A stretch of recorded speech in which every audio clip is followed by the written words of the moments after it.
Welcome to the Fabulous 413. I'm Khalees Smith. And I'm Monty Belmonte, and we are live in Stockbridge at the Norman Rockwell Museum. Because where is there more winter holiday aesthetics than the Berkshires? You're thinking of answers right now. Stop. It's idyllic here.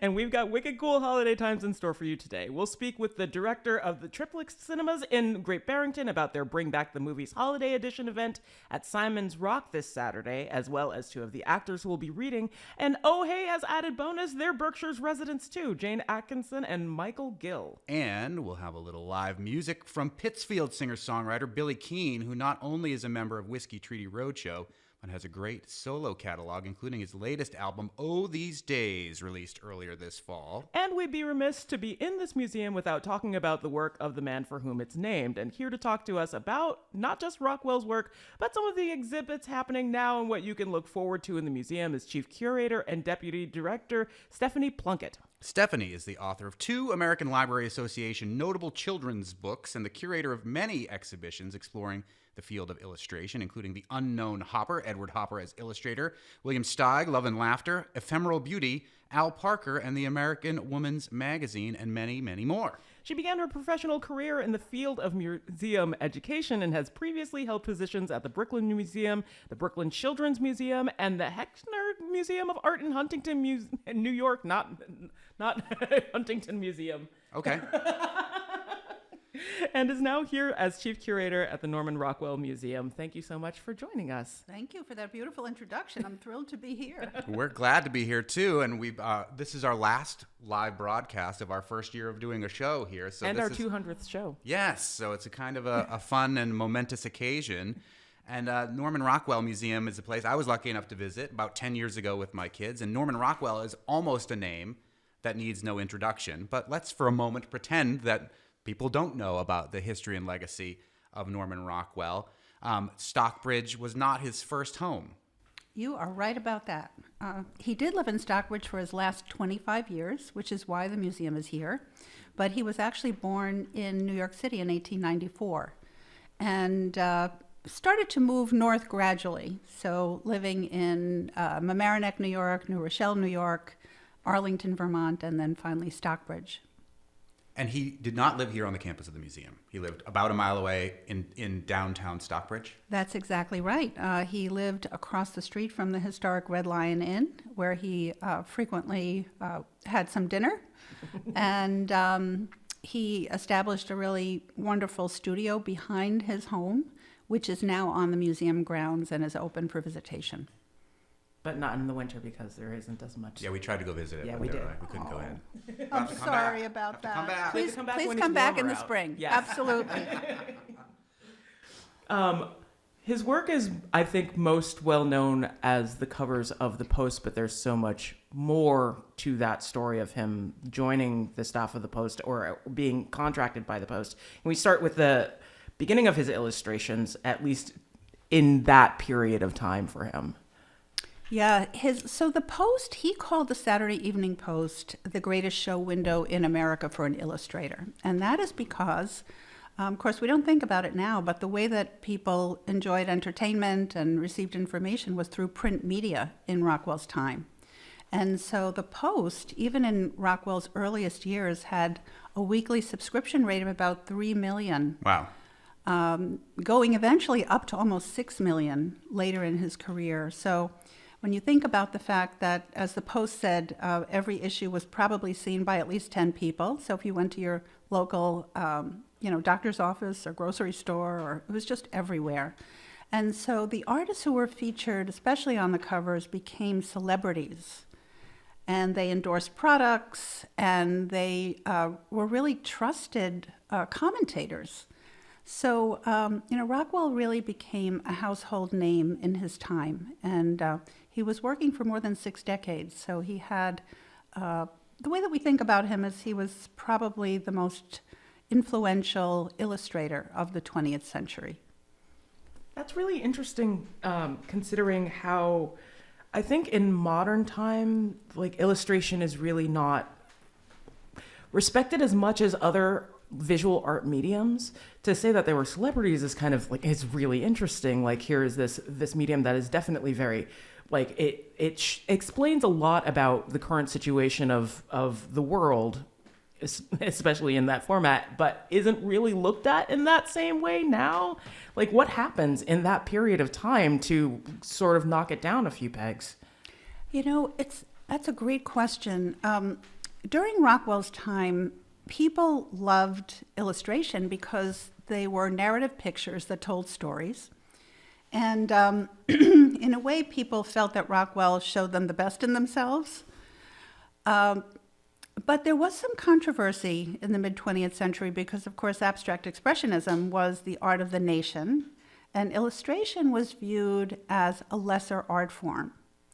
But what's interesting now, I think, is that visual storytelling is very prominent across all media.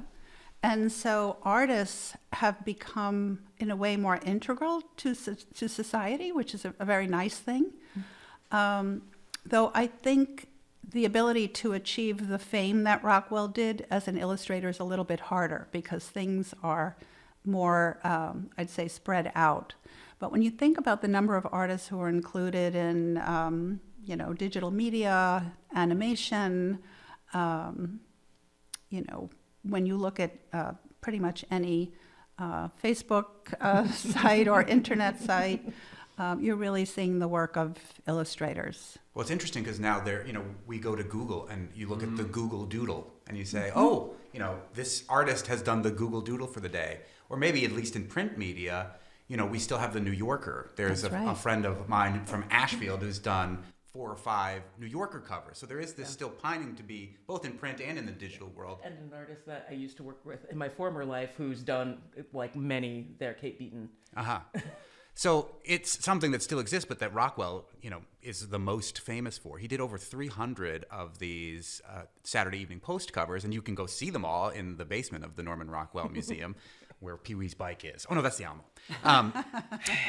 But it's the times period which he spans is remarkable because he starts in the mid-teens of the 20th century and goes all the way up through the assassination of JFK, and you can chart that course through his work. That's exactly right. The way that we think about illustration is that it actually both reflected and shaped the world around them. And so Rockwell's work through the decades was really a reflection on society at the time.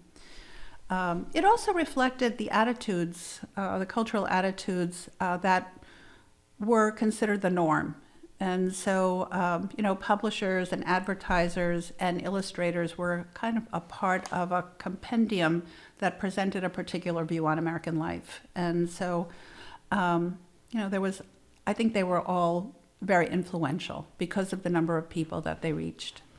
I think that in a small part also leads to him leaving the Post too, because of the ideology at the Post that he wasn't able to reflect in his work, or didn't want to reflect in his work. You have more about this. Well, I mean, you could look at the early works of Norman Rockwell and see this idealized idea of what America and Americans can be if you're white. But the reason that there are so few people of color in the Saturday Evening Post covers is because of the editorial board of the Saturday Evening Post. Can you talk more about that? And then his transition into doing stuff that may have reflected more of his vision. Absolutely.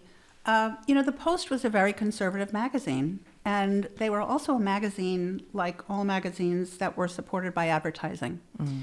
And, when they considered their editorial positions, that had a lot to do with what they reflected in the magazine. So Rockwell very much, on many occasions, tried to push against that thinking, the idea that if a person of color was reflected on the cover, it would be in a service role, as opposed to, maybe a doctor, a lawyer, or other. But his ability to, I think, push against that was limited. In the 1960s, he actually presented at the time a cover that was somewhat groundbreaking, and we don't think of it that way now. But in 1961, there was a cover called The Golden Rule published, which portrayed people from various races and ethnicities from around the world in one cover with the tenet, the golden rule, do unto others as you would have them do unto you. And it took several months, actually, for the Post to finally publish that cover, which frustrated Rockwell a bit. But the concept of people of all races standing next to each other as equals, and even in early 1960, was not that common in illustration. So, from there, Rockwell, I think, really finally understood that, as a spokesperson who had so much reach and who was so trusted, he almost had a responsibility to make statements that were meaningful culturally and within society. So in 1963, he made the decision to leave the Post, and he began to work for Look magazine, which was really focused on contemporary issues. And his very first illustration for Look, which was published in January 1964, was commentary on the 10th anniversary of the Brown versus Board of Education ruling, which stated that separate is not equal in America's public schools. So from there, I think he began to understand that, as almost an elder statesman at that point, he could have an impact with his work. And in fact, we have this amazing archive of letters from just regular people who were commenting on the importance of what Rockwell was doing at the time. That's Stephanie Plunkett, who is the chief curator and deputy director of the Norman Rockwell Museum in Stockbridge, where we are right now.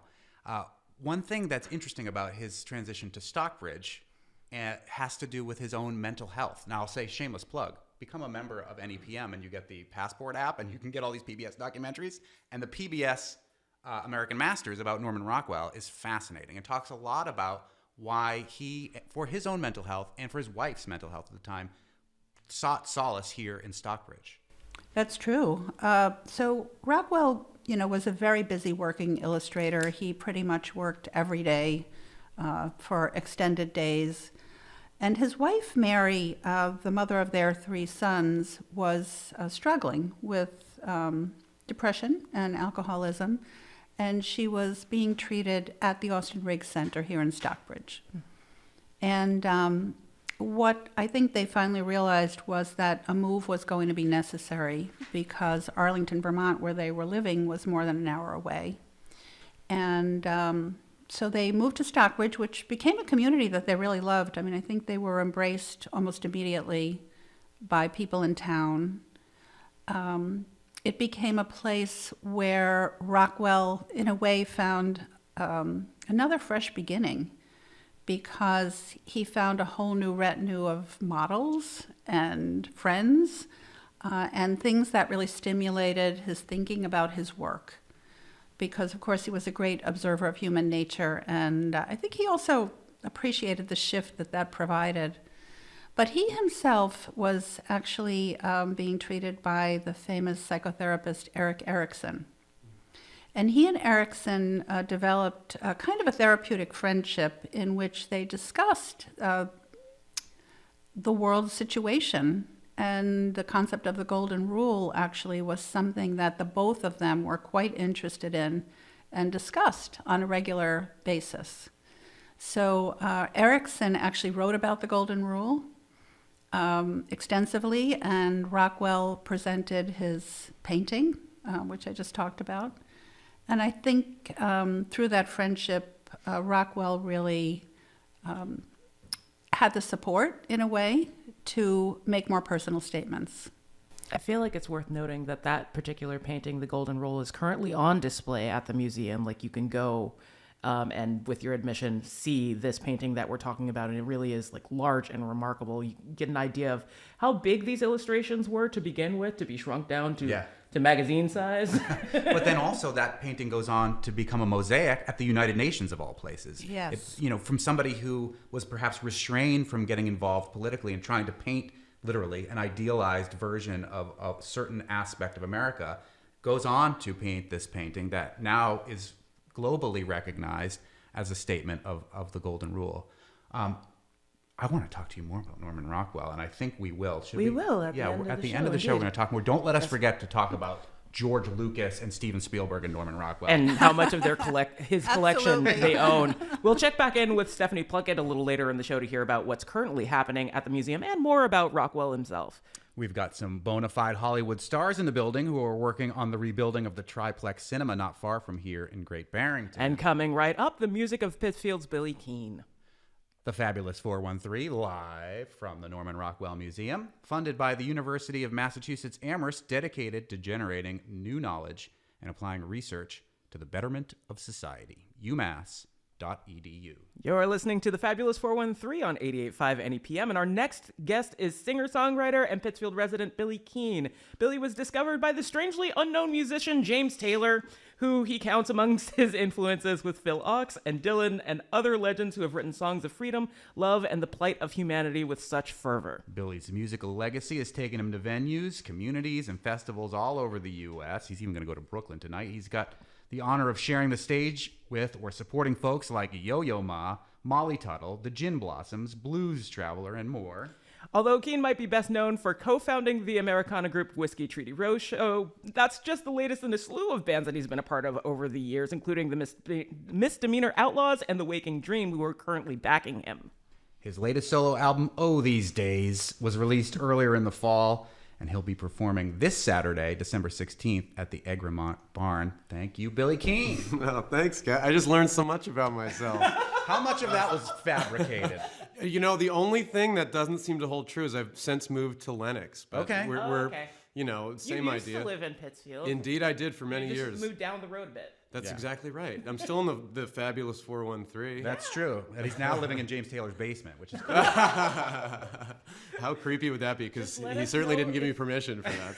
This is a safe space if you need help. Oh, thank you. I can tell. I can tell. Geez, I was totally enraptured by your conversation just then about Norman Rockwell. That was really incredible. Do you have any other questions about Norman Rockwell? I have tons, actually, All right. but I also have this burning desire to play music, so I'm not sure. Totally play music. Then if you want to stay after, you can continue to ask questions. I would We'd love Get to. to Brooklyn. Oh, that's true. Let's We hear gotta a hit the road. song. All right, let's do it. I'd love to play Fresh Flowers if that's okay. Sounds great.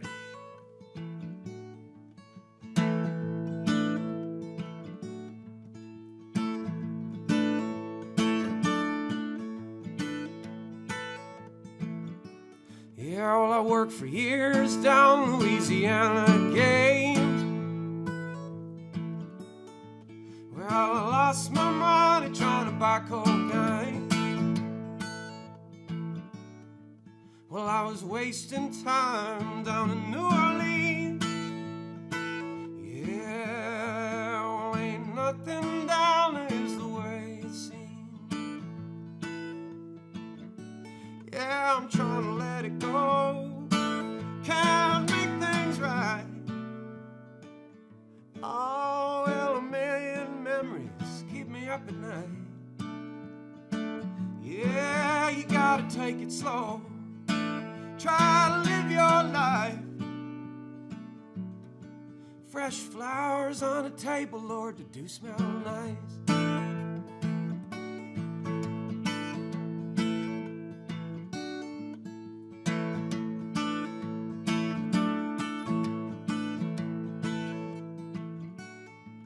I met a gypsy girl, she read them tarot cards. Yeah, well, she kissed me heavy and she read my stars. Well, she never told me what the stars did say. I never saw it coming when she ran away. Oh, I'm trying to let her go. Can't make things right. Yeah, well, a million memories keep me up at night.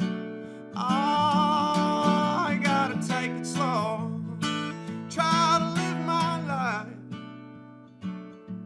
Yeah, fresh flowers on a table, Lord, that do smell nice.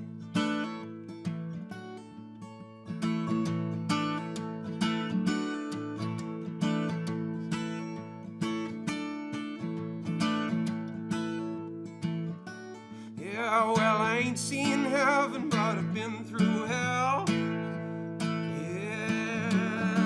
and more hard times coming, yeah, I know that well. Oh, when you walk that path, you walk it on your own. Ah, just gotta keep on walking, it'll take you home. Yeah, you gotta let it go. Can't make things right. Oh, a million memories keep me up at night. Yeah, I gotta take it slow. Try to live your life. Yeah, fresh flowers on a table, Lord, do smell nice.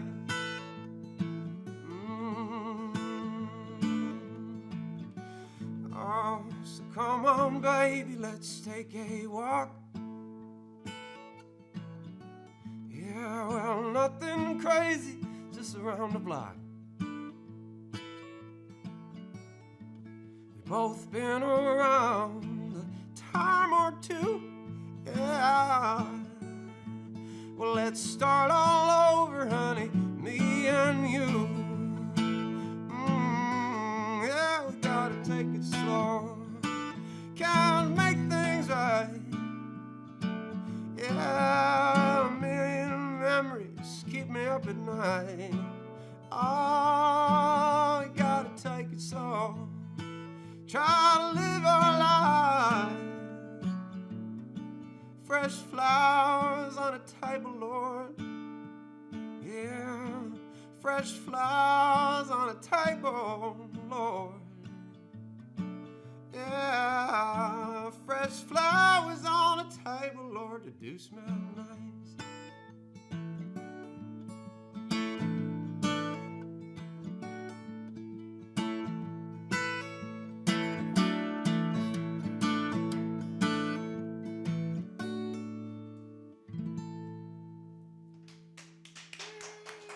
Billy Keane, live here at the Norman Rockwell Museum in Stockbridge on the fabulous 413. He is playing at the Egremont Barn in Egremont this Saturday.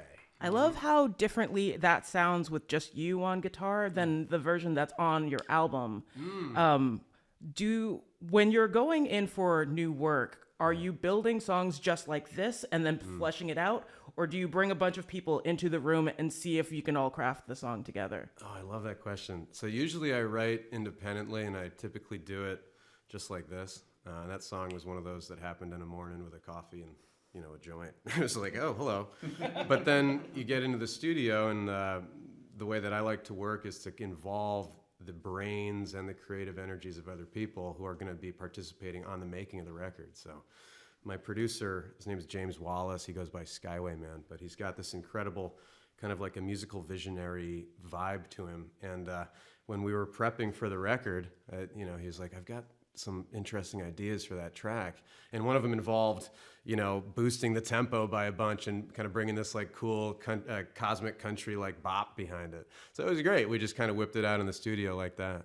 But the question now becomes, how do we perform it? And it's literally, it's different every time. Isn't it always? It always is different every time. And in fact, we've got a pretty great arrangement happening tonight in Brooklyn that nobody's heard before. So That's great. Will they hear it at the Egremont Barn on Saturday? Indeed, too? they will. Tell us Very about cool. the band that you're playing with tonight and on Saturday. Yeah, I'm so honored to play with these fellas. Sometimes when people say, they ask about Billy Keane and the Waking Dream, I say, well, I'm their singer, because basically that's how I feel. You know, it's David Tanklevsky on electric guitar. He's got some influences that range from like the Jerry Garcia kind of beautiful melodic noodling all the way out to like some pretty wild funk influence, and he brings all of that to how he creates on stage. Brian Cantor plays drums with me.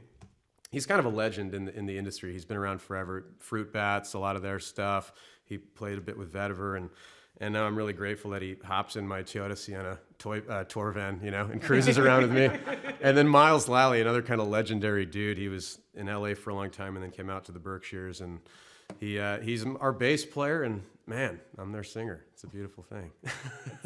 So cool. That singer is Billy Keane, who is joining us live from the Norman Rockwell Museum in Stockbridge on the Fabulous 413. In similar fashion to my first song, Yeah. first question, like, are the songs that you write for Whiskey Treaty Roadshow fundamentally different from the ones you keep for yourself? Yeah, kind of. I don't write to anything except the song. And, I think the Whiskey Treaty, they're such a great group of, they're kind of like family when we get together because we only see each other for shows. It's like going home to dinner or something like that. That's a very specific sound, a very specific energy. And so when I'm writing, I kind of, what I do with The Waking Dream is different. It's a bit more, dynamic and introspective and coming from like a singer-songwriter perspective. So yeah, I have definitely written songs specifically for the Whiskey Treaty. We recorded a couple of those live last year, but yeah, when I'm writing something like Fresh Flowers, it's being able to perform it with The Waking Dream is such an incredible thing for me. Yeah. We were teasing that you were discovered by James Taylor. You did tell us a funny story about that. Are you able to tell that story publicly, or you can say no comment? I don't want people to think that there's something like super bad about this story, but I also don't think I should share it less, I don't know. We'll talk about it off you air. can and say then we'll no. I decide. wanted to That's give you that fine. out. I wanted to give you that out. My attorneys are waiting in the hallway. Let me confer with them. If you meet That's police or fair. I on the street, we will tell you the story in person. But do Yes, tell, as you should. tell us about your relationship with James Taylor musically then. Oh, well, it's a thing that it's interesting just because it was such a great experience at the time, but we don't really have a relationship now except for those wonderful memories. I had moved here from Louisiana. This sounds like it's non sequitur, but it relates. I was a commercial diver in Louisiana for a couple of years, kind of a weird thing. And then the fellow who was going to record a record for me, he just wanted me to do like a solo thing. He was working for the Taylors up here. So the first time I ever knew of the Berkshires, stepped foot in the Berkshires, was when I was putting a deposit down in an apartment, and we were going to record this record. So it was very strange. And then I met, the Taylors and their crew through my producer at the time, and they're just super supportive, amazing people, And so for that first year, I hadn't really expected on sticking around. I didn't know how the songwriting thing was going to go. I still had a job as a commercial diver. I was just, taking some time. But they were very supportive and introduced me to some really wonderful people, and that's kind of how that went, Does the weather make you regret this decision? Oh, yeah. I can't. I grew up in Connecticut, so it's not like I don't know about the cold, but the 2 years I spent in Louisiana ruined me. Yeah. I can't, I was there for a weekend and it practically ruined me. Exactly. I wear a parka starting in like September, and I wander around in my parka with the hood up because I'm freezing cold all the time. It does get beautiful, especially this. People should visit the museum for so many reasons, but one of them is that it's the grounds are just gorgeous. When there's a nice, fresh fallen snow on there, it's pretty amazing. We all turn into Norman Rockwell. We're like painting. You can imagine that there's a fresh fallen snow out there today. It's true. Yeah, exactly. We are at the Norman Rockwell Museum, broadcasting live here on the Fabulous 413. Shall we hear one more from Billy Keane, who plays at Egremont Barn this Saturday? Let's. All right. I'd love to do one for you. I think I would love to play a song called Halo. It's off that new record again.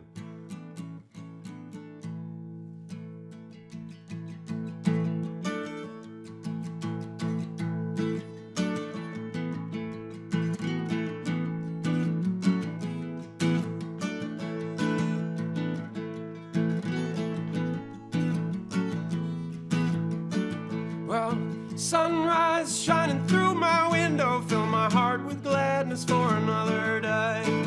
Bring peace to my guilty thank and count my many blessings, it's the only way. I can't help but starting to wondering how I got so lucky, how I made it this far. Some of us ain't been easy on living, made some poor decisions, we know who we are. Well, meaning learning as I go, the longer I live, I swear the less I know. A miracle I didn't wind up dead, no, there ain't no halo hanging over my head.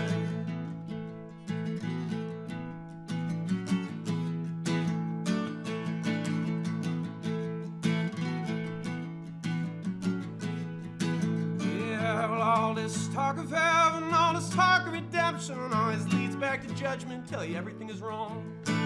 Gotta say, coming up from the bottom, everything feels like heaven, yeah, we've been there all along. I don't need nobody to tell me what it takes to be holy, what it means to be saved. I can feel the spirit moving within me, it's the truth that I'm feeling, take it with me to my grave.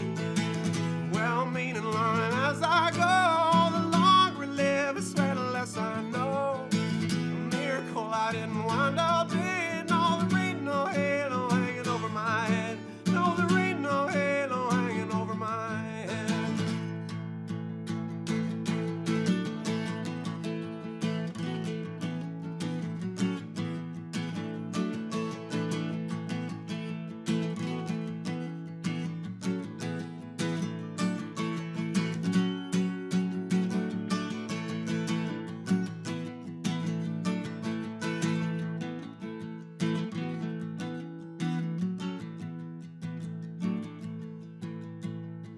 I've lost time, oh, in many dark spaces. I've forgotten the faces, the people I love.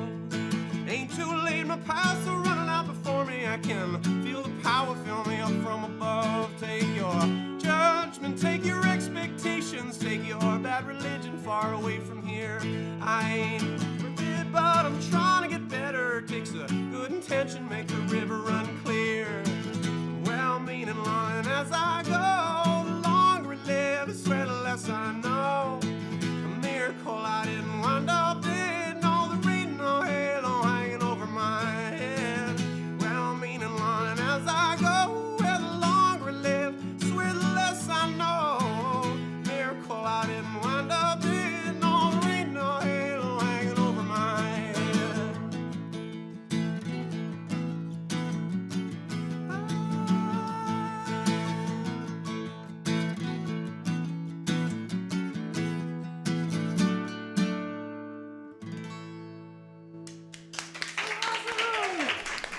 Billy Keane is one of the founders of Whiskey Treaty Roadshow, and his latest solo album, Oh These Days, is out now, and he and his band, The Waking Dream, will be performing at the Egremont Barn on December 16th. Find tickets and information on his website or at theegremontbarn.com. So good. Thank you so much for joining All right, us. thank you. It was so much fun. Yeah, we love having you here, Billy. Well, let's do it again. Let's all meet up at the museum again. Yeah, I love that. Jeez. Thanks, dude. Coming up, speaking of the museum, we're broadcasting live from the Norman Rockwell Museum, and later in the show you can hear some of the things you can currently see in the winter wonderland that is the Norman Rockwell Museum. We'll have more with Chief Curator Stephanie Plunkett, but first we'll talk about a star-studded, movie-based live reading to support a cinema just down the street.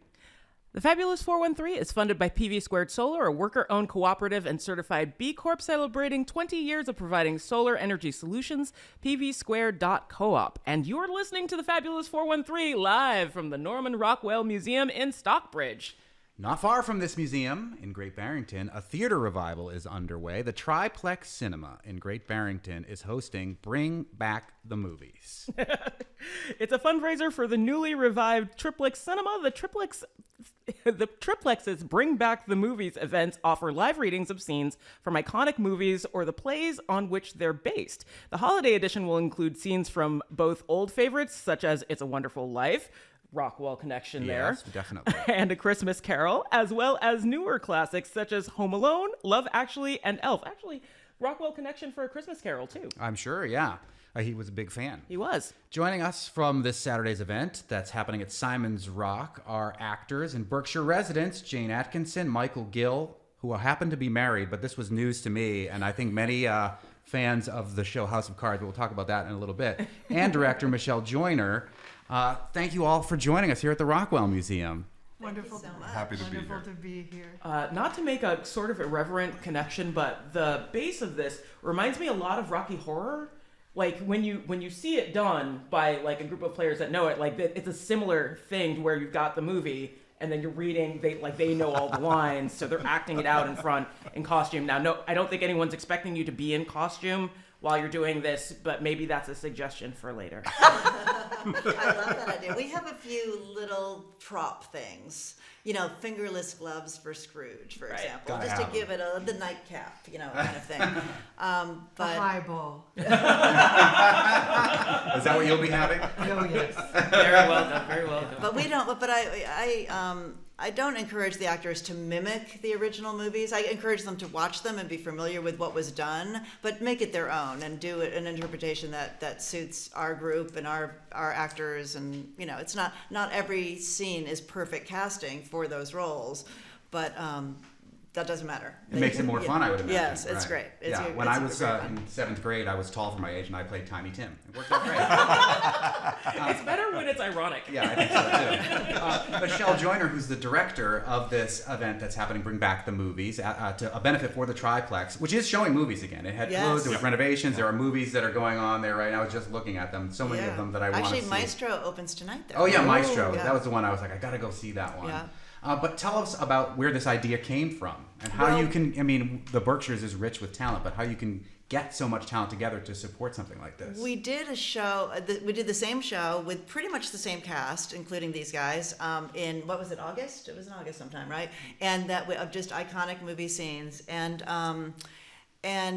because it was any movie, it was really, there's just, how do you choose? Yeah. And people were like sending me lists, you have to include this, you have to include this. So you got to do the choosing, it wasn't the actors, or was it? Yeah, no, it was pretty much me, Nikki nice. Wilson, the producer, and anyway, but this is holiday movie specific. So that was, there's not as many, obviously, holiday movies, but there's a lot. And but it was fun to research them, and but the idea was, everyone loves their favorite movies and their favorite movie scenes, and to have actors, especially actors that are known and local and come out and talented. No, yeah, talented. Goes without saying, Yes, Jayne Atkinson. talented. But also to play but to play roles that that is a role that they never got to play and probably never would get to play. Norma Desmond. Right. Really? Yeah. Yes, Jayne crushed it in Sunset Boulevard last time. It was the scarf and looking out into the distance. And also we use a lot of movie music too. That's so great. Yes, and so we have sing-alongs, and the audience sings along, and it's just very heartwarming and heart-opening. And when I wrote the show, when I created the show this time, I wore a Santa hat. Oh yeah, I almost wore a Santa hat today. Dang it. That is the director of Bring Back the Movies, which is going to have a benefit for the Triplex Cinema in Great Barrington this Saturday at Simon's Rock, and we're also joined by Jayne Atkinson and Michael Gill, who are the actors, some of the actors that will be part of it. What did you enjoy about doing this in August that brought you back for the December show? What did you love most about doing this? The feeling in the audience, responding to lines that we all know and are familiar with from our favorite movies, and the sing-along. Yeah. What did you sing along to in that one? Oh, do you remember? Of course, our minds are all blank. Yeah, it's okay. But it was all songs that we knew, right? And so you see an entire audience of adults singing with you, and it just, we all sort of became young again. And we sort of had this shared experience of these movies that we loved so much. And it's this middle world between sharing and not performance oriented, where you can actually communicate with the audience. Oh yeah. Right. So we're prepared up to a certain point. We're not off book. It's sort of a cold, warmish reading. We can communicate with our audience. Yeah. It's this wonderful world of storytelling that we don't get to do when we're either in front of a camera or when we're doing a full production of a play. That fourth wall is there. And so this gives us an opportunity to really share with the community. And even when we make mistakes, wink and nod with them, along with them, and have a really great time. Michael and I did Moonstruck. Oh, wow. Right? See? Snap You know. out. And so here we are, we're doing Moonstruck, and that famous line, snap out of it, right? So you know that's coming up, and I said, well, how do we do this? And we sort of mimed, and he flipped his head that way, and I went like this, and he flipped his head that way. Literally, Schmacking. cheer. Schmacking is the That's best. what it's called. Smacked. The schmacking thing. I do remember, just thinking about how can I not remember any of these songs? We did a tribute to Harold and Maude. We did a lot of the Cat Stevens Cat songs Stevens. in the Oh, first yeah. one. So Yeah, Greg did that. yeah, right. beautiful. There was It was some really nice beautiful. music. Yeah. One of my favorite movies, hands down. Yeah. Absolutely. Period. Yeah, he's seen it I've seen 100 it times. at least 30 times. Yeah. Yeah, every year Every he year. watches that. Yeah. Through high school, we kind of had a weekly showing of it Oh. in my dorm. I went to boarding school. Yeah, that was one that was always checked out somewhere from the library because we had a cache of, but like that was one of the favorites. Wow. It was always showing somewhere every weekend on campus. Yeah. It was wonderful. Sweet. Great. It never gets old. Yeah. Never gets old. So it was the feeling that happened, and it was so positive, and it just enlivened, and there was this community connection. And you know, these times that we're in are challenging. They're challenging in so many ways. And so when we were done, we went over to Michelle and Robert, her husband Robert, and we had dinner, and we started talking. And I said, "Why don't we do this again?" and they sort of, you know, big eyes at me. I said, "How about why don't we bring back to the movies the holidays?" And he said, "We're doing it." And I said, "And we're doing it." It's a very Volunteered yet again. but it's a very natural fit to do a holiday movie really show. is. Yes. Because Really again, is. they're so iconic, and there's so many Christmas carols. We have Hanukkah songs. We're doing a scene from Diary of Anne Frank. We're doing, it's some of it is very heartwarming and touching, and others is just silly and fun. Like, we're doing the Adam Sandler Hanukkah song from Saturday Night Live. Nice. Updated version or We the are original doing- version? Oh, Michael, Who's you're doing we? that one? All right, Michael's That's like when I doing say we need to take out the garbage. It's like, we need to take out. It's a royal we. Honey, we need to fix the car. Speaking of that community connection, any of you, if you'd like to speak on just the connection, especially between like community theater, community cinemas like this, like smaller cinemas that are really important to the vitality of communities like Great Barrington, like other ones that have like small, like art house and smaller cinemas, and why it's important to revive them if they are struggling and support them if they are struggling. And worth noting to the listener, you're all film and television actors, and have. The idea that Great Barrington would not have the triplex, the hole that would create was, we weren't even in town. We found that out when we got back. And Nikki and citizens swarmed together to keep the triplex there is an enormous feat of dedication and what they did. Because I just could not. The International Berkshire Theatre Festival is there. I mean, a film festival is there. And the idea that this place would not exist anymore was heart-wrenching, because it is a place where people gather.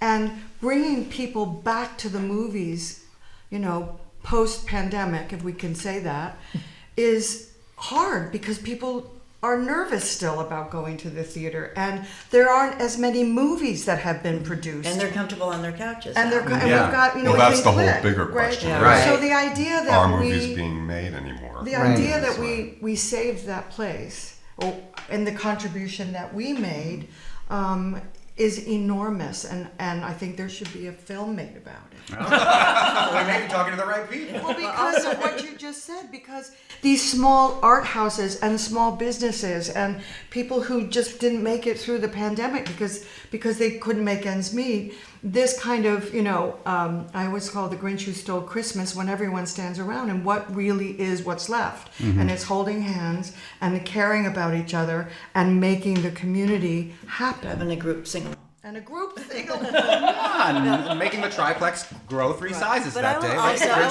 I would also like to add to what Jayne just said, and that is, it's very difficult now for small cinemas to stay solvent. I mean, you just don't really make money having a small commercial theater these days, and many of the model is now becoming either they close or they become nonprofit. It happened in Amherst, it happened in Chatham, it happened in, I think, Millerton. So we're following a model. It's not like we're reinventing something that's never been done, but it seems like the only way forward at this point. And it is a 501c3 nonprofit, and I think that is something good. It is a good way forward. It may be the only way forward, because we've talked about this many times on the show. We seem to decide as a country that we don't want to invest in the arts in the way that other nations do. Yes, Or and that this we have new previously. construct of wanting to sit at home in the coziness, pausing, going to get a drink, going to the bath. You have this ability and facility to not there's no impetus anymore to have this community experience. And we've lost that. And it's sort of turned over to the big sound effect movies that you have to see on a much bigger screen that people are drawn to. But when it comes just to storytelling, people can watch that on a phone and be just as scrutinizing of the sound and the visuals as they would be on a big screen. So they're just deciding not to go and spend that kind of money. But it is very different to see movies at all. I wouldn't say those type of movies. To see movies at all on a much larger screen than you can really afford to have in your house in general. In the same way that like other arts are, it's really important to make sure that you are going out and engaging with the arts. It's magic. Like in public, like, and really like regardless of medium, because like that connection between you and the art that is happening, let alone your greater community, is really important to like it's why we keep going as humans. Really. Right, and We're also- in a very, very difficult time of challenge with that because people are being drawn to being alone. But also just the experience of being at a movie with many other people. Emotions are contagious. If you feel people getting emotional, something's really sad, before you know it, everyone in your row is weeping or laughing or scared to death. And it's different. Or you're Nicole Kidman alone in a movie theater, just talking about how amazing movies are. But you won't be alone in this setting, and you'll be able to interact in a way that seems really fun, kind of a la Mystery Science Theater, with actual actors recreating these beloved scenes from these beloved holiday movies. And So cool. songs. And songs. It's the Triplex's Bring Back the Movies event. It's happening this Saturday at Simon's Rock. We're joined by the director, Michelle Joyner, as well as the couple, Jayne Atkinson and Michael Gill, who will be doing a romantic scene from a holiday movie. Two. One of them I know about is from Shop Around the Corner. What's the other one? It's Christmas in Connecticut? Christmas. Oh, okay. Yeah. And then the other thing that's interesting to me is, you've been in films and all sorts of television shows, but to me, I feel like I'm speaking with the President of the United States, Garrett Walker, So watch out. from House of Cards, as well as Secretary of State. Now really watch out. Catherine Durant. Your fate on that show, without revealing anything, does not end up well for either of you. One of you in Well, I particularly almost took poorly. Frank down, if you remember. I do remember that, and it was so great. But I will remind people that the title of the show is House of Cards. Yeah. But before we let you go, they didn't know that you were a couple either when you were on the set. Is that true? Didn't. Yeah. In fact, it was wonderful. The first table read, we were all sitting around, and Jayne and I were sitting next to each other, and we were, doing what we do, holding hands, hugging, whatever, and people were looking at us. And at one point, I don't remember, Reggie looked at us and said, "What's going on? This is really rapid." Fall in love at the first table read. But to that, even then, I went into the Oval for the first rehearsal, and I had sent pictures for them to put on the back desk by the window, just for historical references and stuff. And I went to look at how they dressed the set, and there were a bunch of pictures with me and Jayne. And I went to the prop designer, and I said, "That's my wife, but she's also going to be the Secretary of State." In the show. In the show. And he was like, "What?" And the same thing happened with me with a picture of him, and they gave me red hair or something like that. But Robin had no idea we were married. We had been in, we've That'd been been a shooting, while. We've and been it for a while. And I said, "There's my husband." And do you work together often? Is that something that throughout not your on careers? television. Yeah. Theater we've done, but not on television. So Well, they're going to work together this weekend. Yes. Yes. To help continue to save the Triplex. And we've been speaking with Jayne Atkinson and Michael Gill, the husband and wife acting team, who will be part of it, as well as the director, Michelle Joyner. It sounds like a great event this Saturday at And we have Simon's Rock. two shows. Two shows, 3 and 6 o'clock. Oh, cool. Yes. And before we wrap up today's show, we want to hear a little bit more about the Norman Rockwell Museum and what else is in store. So up next, we'll check back in with Stephanie Plunkett, the chief curator and deputy director, to hear about some of the non-Rockwell related exhibits here at the Norman Rockwell Museum in Stockbridge. The Fabulous 413 is funded by Franklin Community Co-op, offering made-from-scratch holiday catering and including full meals, pies, cakes, and other desserts for holiday gatherings. FranklinCommunity.coop. It is the Fabulous 413 live from the Norman Rockwell Museum in Stockbridge. And we are once again joined by Stephanie Plunkett, the chief curator and deputy director of the museum. In just a couple minutes that we have left, tell us a little bit about Between Worlds, the art and design of Leo Leone. Yeah, thank you. This is an exhibition that went up recently focusing on the art of revolutionary mid-century designer and illustrator Leo Leone. So there's a really wonderful array of work that he did in classic modernist design, but I think especially a great gallery of his children's book art, which became so famous. Books like Frederick and Pezzettino, and books that really tell great contemporary fables about just how to live in the world in a positive way. Yeah, definitely like an Aesop's fable kind of vibe with so many of the books. And then you can also see the inspiration behind of what maybe Eric Carle and his style of drawings and illustrations would go on to do and as just well. the giant breadth of mediums that he worked within is really kind of astounding. Yeah, it was really great to Absolutely. go through that. Now, I did tease before that we need to, before we wrap up, know about the George Lucas / Steven Spielberg connection with the Norman Rockwell Museum. And the rivalry. And their rivalry. Their collections. Well, both Spielberg and Lucas are big Rockwell collectors, and obviously that has to do with Rockwell's prominence as a visual storyteller, but it has been commented by both of them that Rockwell's ability to tell a story in one frame, a complete story in one frame in a way, has been very inspirational to both movie directors. And Rockwell actually once said that if he hadn't been an illustrator, he would have wanted to be a movie director.